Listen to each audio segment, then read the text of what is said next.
भारत और पाकिस्तान के मध्य cease fire जब से हुआ है, ट्रंप का लगातार पाकिस्तान प्रेम बढ़ रहा है और पाकिस्तान को ऊंचा दिखाने की लगातार कोशिश में वो भारत को नीचा दिखाते हुए जा रहे हैं।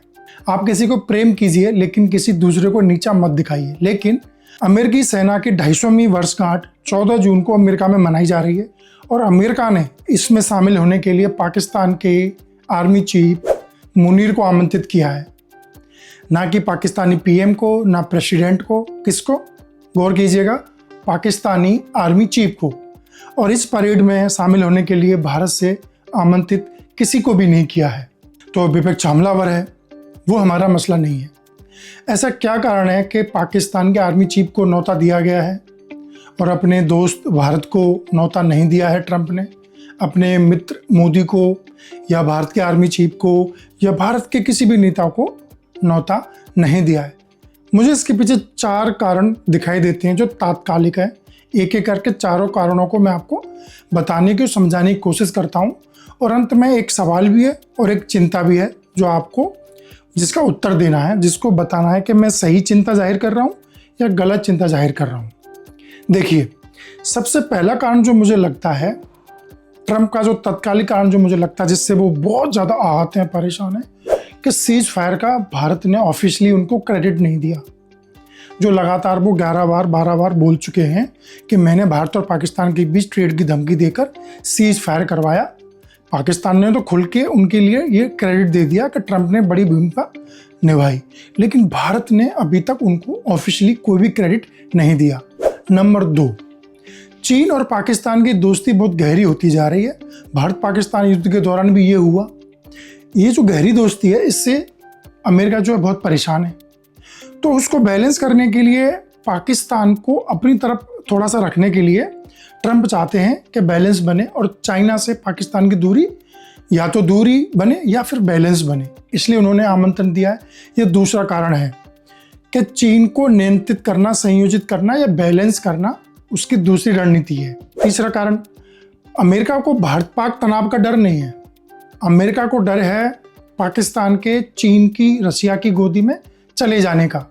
तो उस डर से भी अमेरिका मुक्ति पाना चाहता है। पाकिस्तान को हमेशा अमेरिका ने यूज़ किया है अफगानिस्तान में बने रहने के लिए, तालिबान से निपटने के लिए, और तालिबान के आसपास, अफगानिस्तान के आसपास, पाकिस्तान के आसपास बने रहने के लिए अमेरिका ने हमेशा यूज़ किया है और ये पाकिस्तान के नेताओं ने सरेआम माना भी। और चौथा कारण जो मुझे लगता है जिससे ट्रंप साहब का दिल आहत है, ब्रेक डाउन है, टूटा हुआ है, भारत से खफा है, वो ये कि कश्मीर मुद्दे पे मध्यस्थता का ऑफर भारत ने ठुकरा दिया। भारत ने कह दिया कि वो किसी भी तीसरे पक्ष, तीसरे देश की मध्यस्थता, मीडिएशन एक्सेप्ट नहीं करेगा because it is bilateral issue between Pakistan and India. तो इससे भी ट्रंप साहब बहुत नाराज हैं बिकॉज वो रेस में बने रहना चाहते हैं नोबेल पीस प्राइज़ के लिए, और इसी के तहत उन्होंने सीज फायर भारत पाकिस्तान के मध्य क्रेडिट लेने की कोशिश की और इसी की कोशिश उनकी रसिया और यूक्रेन के बीच थी। वो वहाँ भी फेल हुए और यहाँ उनके मंसूबों में पानी फेर दिया भारत ने। तो ये 4 कारण जो तात्कालिक कारण हैं ट्रंप साहब के दिल टूटने के, भारत को लगातार नीचे दिखाने के और पाकिस्तान को लगातार ऊपर दिखाने के। तो किशानी बिल्ली खम्मा नोचे टाइप रिएक्ट कर रहे हैं डोनाल्ड ट्रंप साहब।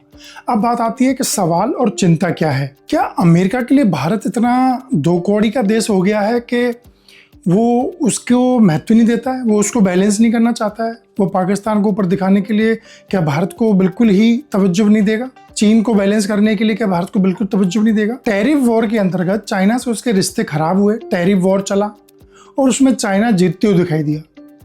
दोनों देशों के प्रतिनिधियों के बीच बातचीत हुई और रिसेंटली फ्यू डेज बैक एक डेवलपमेंट हुआ कि दोनों देशों ने एक दूसरे का आमंत्रित किया है और दोनों टैरिफ वॉर को ख़त्म करने पर राजी हो गए। दोनों एक दूसरे के यहाँ यात्रा भी करेंगे और फिर से इंपोर्ट एक्सपोर्ट का खेल शुरू हो गया है। तो उन्होंने चाइना के साथ तो पैचअप कर लिया, पाकिस्तान के साथ भी पैचअप कर लिया, लेकिन भारत के साथ पैचअप करने का, ट्यूनिंग बिठाने का, अंडरस्टैंडिंग बिठाने का, रिश्तों को वापस से पटरी पर लाने का कोई प्रयास नज़र नहीं आ रहा ट्रंप साहब की तरफ से। तो ये सवाल भी है और ये चिंता भी है कि भारत रसिया की गोद में जा नहीं सकता, रसिया के खेमे में जा नहीं सकता, क्योंकि अंतोगोता जब क्राइसिस का समय आएगा तो रसिया चीन की तरफ ही रहेगा, क्योंकि चीन जो है रसिया का साथ देता आ रहा है पिछले 1 दशक से 2 दशक से अमेरिका के खिलाफ लड़ने में। तो भैया वो तो भले ही हमारे साथ रहा हो, लेकिन जब भारत और चीन में से चुनना पड़ेगा रसिया को तो वो चीन को चुनेगा। तो अमेरिका की तरफ जाना हमारे लिए बड़ी मजबूरी टाइप सिचुएशन है, और अमेरिका हमें भाव नहीं दे रहा इस वक्त। तो अलग थलग भारत पड़ गया इस वक्त तथाकथित विश्वगुरु मोदी जी के कारण। एक चिंता भी और सवाल भी का उत्तर दें कि ये सिचुएशन है, इससे भारत कैसे निकल सकता है। मुझे तो ऐसा लगता है कि भारत को विदेश मंत्री सबसे पहले बदल देना चाहिए, क्योंकि उन्होंने अपने arrogant statements, arrogant diplomacy, Vijay Shankar ji की बात कर रहा हूँ मैं, उन्होंने लेज़र लाइट के चक्कर में, तालियों के चक्कर में अपने वैदेशिक संबंध खराब कर लिए। उन्होंने फॉरेन मीडिया में जाके अपनी क्लैपिंग के लिए स्टेटमेंट्स तो दिए, लेकिन उन्होंने डिप्लोमेसी खराब कर दी। एरोगेंट्स, उन्होंने कई सारे एरोगेंस से भरे हुए स्टेटमेंट्स दिए जो कि नहीं देने चाहिए थे। अपने देश की आत्मसम्मान को बचाते हुए भी डिप्लोमेटिक भाषा में बहुत शालीनता से जवाब दिए जा सकते थे, बजाय उसके उन्होंने बहुत घमंडी भाषा का इस्तेमाल किया। कूटनीतिक भाषा में इस तरह के भाषा का इस्तेमाल किया नहीं जाता है। मैं कोई एक्सपर्ट नहीं हूँ, बट मैं पॉलिटिकल साइंस का स्टूडेंट हूँ और हमने विदेश नीति, कूटनीति पढ़ी है और समझी है, और मैं विद्यार्थी रहा हूँ और हमने अपने विदेश मंत्रियों को देखा है। तो एक तो सबसे पहले ये काम करना चाहिए मोदी साहब को कि विदेश मंत्री एस जयशंकर जी को बदल के किसी और व्यक्ति को, थरूर साहब जैसे व्यक्ति किसी को बनाया जाना चाहिए। एक तो समाधान ये हो सकता है। दूसरा समाधान ये हो सकता है कि लगातार हमें एग्रेसिव तरीके से रशिया की तरफ एक बार कूच करनी चाहिए, ताकि अमेरिका प्रशासन थोड़ा सा प्रेशर में आए कॉप अप करने की सिचुएशन में। अगर वो इतने आक्रामक तरीके से भारत को नीचे दबाने की कोशिश कर रहा है, तो भारत को भी थोड़ा सा डिप्लोमेटिक तरीके से, आक्रामक तरीके से किसी एक खेमे, जो कि रसिया खेमा, उस तरफ जाना ही पड़ेगा। और चीन से भी थोड़ी दोस्ती के प्रयास, चाहे वो फेक हो, फेक रिलेशनशिप, फेक फ्रेंडशिप की तरफ जाना पड़ेगा, ताकि अमेरिका के प्रशासन पे भी एक प्रेशर टाइप पड़े कि यार नो, कि हम इंडिया को गवा नहीं सकते, हम पाकिस्तान के चक्कर में भारत को गवा नहीं सकते। मैं इस वीडियो में आपको बता ही चुका हूँ कि अमेरिका की ज़रूरत भारत क्यों है। भारत को अमेरिका की ज़रूरत हो या ना हो, लेकिन अमेरिका को भारत की ज़रूरत है। इस वीडियो में मैंने आपको बताया है।